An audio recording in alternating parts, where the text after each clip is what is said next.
మేము public function పెట్టేదే మీరు సరదాగా వచ్చి అరుస్తారని, కానీ ఒక గ్రూప్ కింద ఫామ్ అయిపోయి పవర్ స్టార్ని అరిసి కొన్ని ఫంక్షన్లు ఇబ్బంది పెడుతున్నారు.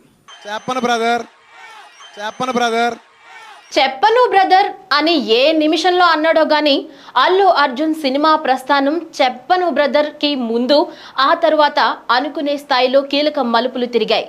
అవి ఎంతలా అంటే ఆంధ్రప్రదేశ్లో పవన్ కళ్యాణ్ వల్ల చిత్తుగా ఓడిపోయిన వైసీపీ పవన్ కళ్యాణ్ ను ఏమీ చేయలేక అల్లు అర్జున్ ను భుజాన ఎత్తుకుని అన్ని థియేటర్ల వద్ద జగన్మోహన్ రెడ్డి అల్లు అర్జున్ల పోస్టర్లు పెట్టి పవన్ కళ్యాణ్ మీద జనసేన మీద తన అక్కసును చూపుతున్నారు.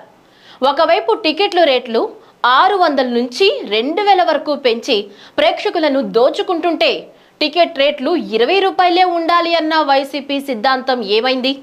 దీనిపై జగన్మోహన్ రెడ్డితో పాటు వైసీపీ కేడర్ ఎందుకు స్పందించట్లేదు?